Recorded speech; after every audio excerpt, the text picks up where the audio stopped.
Kali ini kita akan membicarakan sesuatu yang sangat menarik, yaitu tentang ibu kota baru yang di wilayah Penajam. Jadi menurut pendapat pribadi, Penajam akan sulit menjadi ibu kota baru yang katanya pada tahun 2024 Penajam itu akan siap untuk menjadi pusat pemerintahan Indonesia. Secara pribadi, pertanyaan pertama adalah siapa yang akan pindah ke sana? Apakah seluruh pegawai negeri di pusat pemerintahan akan pindah ke sana?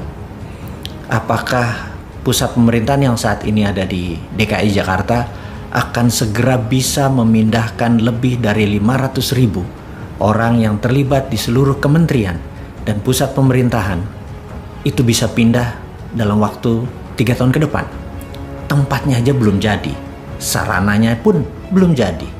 Jadi kalau kita melihat ingin memindahkan, katakanlah 5 juta orang ke Penajam tersebut, kalau kita satu hari 10 pesawat aja yang ada digunakan, satu pesawat sekitar 200 orang aja, itu 2.000 orang.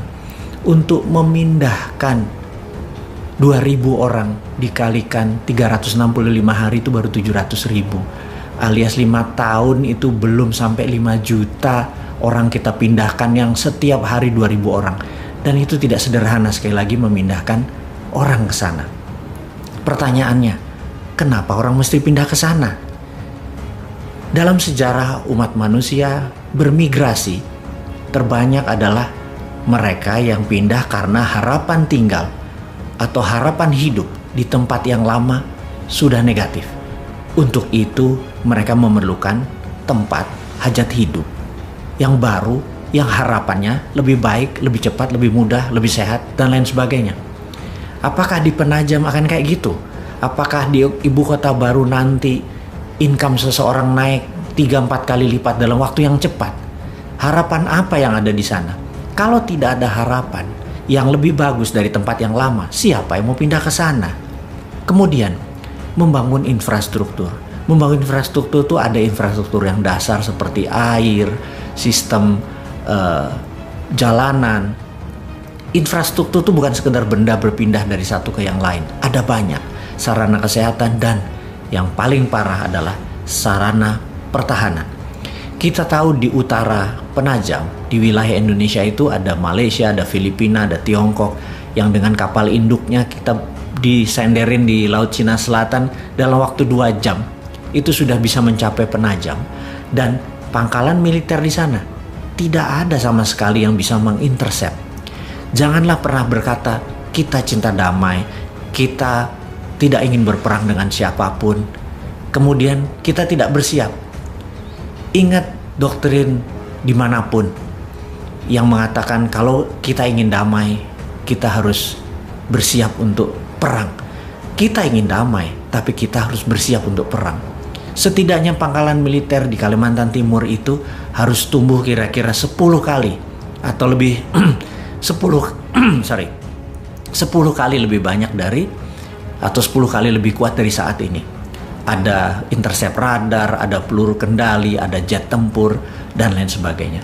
Itu belum ada persiapannya sama sekali. Bahkan Kementerian Pertahanan yang saat ini adalah orang yang ingin mencalonkan dirinya di tahun 2024 untuk menjadi presiden berikutnya, itu pun tidak terlihat di buku putih Kementerian Pertahanan akan membangun pangkalan untuk melindungi ibu kota baru di Penajam sampai tahun 2024. Lah kalau dianya tidak membangun atau tidak menyiapkan, bagaimana kalau kita membangun sana sebagai ibu kota baru?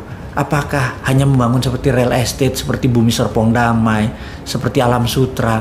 Itu pun memerlukan 20 tahun lebih baru terasa manfaatnya. Jadi kalau dikatakan ibu kota baru nanti akan jadi tahun 2024, saya bisa katakan itu tidak mungkin. Dan banyak yang terbuai bahwa itu mungkin. Proyek itu yang terakhir yang kita mau tanya adalah, sekali lagi kita mau nanya, bagaimana cara membangunnya?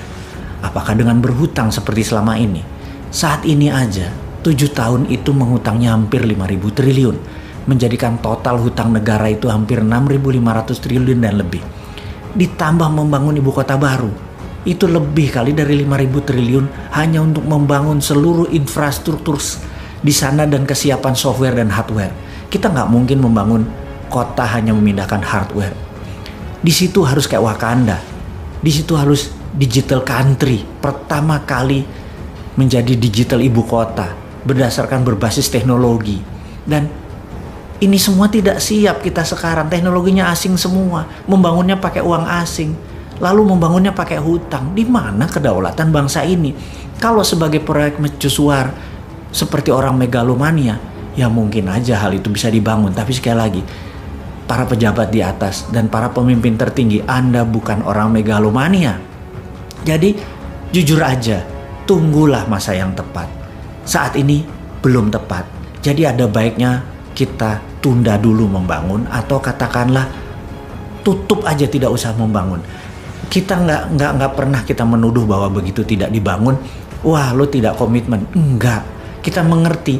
Karena kalau kita dikomunikasikan, Anda sebagai pemimpin adalah directed leader, mengarahkan, menginstruksikan. Kita paham kok. Kalau pakai buzzer, pakai orang bayaran, mereka nggak paham. Mereka hanyalah karena dibayar ya mereka serang aja udah. Pokoknya apa sabdonya Anda di echo aja sama mereka, diamplifikasi aja tanpa melihat bahwa implikasi itu sebenarnya tidak begitu maksud Anda. Sekarang Anda harus menjadi directed leader. Katakan tidak jadi membangun penajam. Katakan akan di-review ulang karena masalah pendanaan. Bukan masalah yang lain. Menurut saya, hemat saya, ini adalah masalah pendanaan. Tapi kalau ditanya, oke, apa kamu cuma mengkritik atau menyinyir doang? Enggak begitu. New Mind punya solusi. Dari dulu, New Mind punya solusi. Dan pindahnya pusat pemerintahan tadi bukan ibu kota loh. Jadi membedakan. Kalau Penajam adalah ibu kota dan pusat pemerintahan. Namun kalau New Mind itu berbeda. Ibu kota tetap di DKI Jakarta. Ibu kota. Tapi pusat pemerintahannya kita geser. Kita lihat ada 5.000 hektar pulau reklamasi yang saat ini berada di utara Jakarta. Itu diluruskan. Itu sebaiknya diambil oleh pemerintah pusat. Bukan membangun pulau reklamasi, tetapi kita mengacu sebentar ke fakta dunia. Bahwa kota Amsterdam di Belanda adalah kotanya berada hampir 4 meter di bawah permukaan laut. Apa yang mereka lakukan? Mereka membangun dam yang sangat besar di laut, sehingga air tawar yang ke laut itu ke dam tadi, dan air laut tadi ditutup dengan giant wall yang besar tadi, sehingga bisa melindungi Amsterdam dan dengan kendali kontrol dari sistem perairan tadi. Nah, kita tahu Jakarta sinking atau menurun perlahan. Kalau didiamkan tanpa ada usaha sama sekali, Jakarta akan tenggelam. Yang terbaik adalah buat giant wall di utara Jakarta, menutupi seluruh teluk Jakarta, ditutup dengan giant wall. Dan giant wall ini di dalamnya ada yang namanya 5.000 hektar tadi atau 3.000 hektar tadi tanah yang akan menjadi pusat pemerintahan. Di sana akan kita bangun seluruh gedung-gedung untuk perkantoran, untuk sarana mengendalikan Indonesia, termasuk ada landing craft untuk tamu-tamu negara. Dan ini semua bisa dikerjakan karena produknya 100% lokal. Yang jelas, kita tidak harus mengganti atau menambah pangkalan militer yang ada. Kita tahu jika Singapura, Malaysia menyerang Indonesia, Pekanbaru bisa intercept. Jika Malaysia, Tiongkok dan Filipina menyerang Jakarta, Makassar atau Madiun bisa intercept. Juga jika musuh kita dari selatan datang, Madiun bisa intercept. Belum lagi Halim, itu dari sisi angkatan udara. Dari angkatan laut, Tanjung Priuk, one of the best. Jadi tidak ada satupun yang kita ubah di dalam sistem pertahanan melindungi ibu kotanya. Jadi selain biayanya murah, tidak antar pulau, ibu kota tetap Jakarta, tapi pusat pemerintahan yang digital, yang Wakandanya, itu ada di pulau reklamasi. Tidak ada ribut-ribut lagi di pulau reklamasi. Yang ada adalah solusi. Ini bedanya New Mind dengan Old Mind.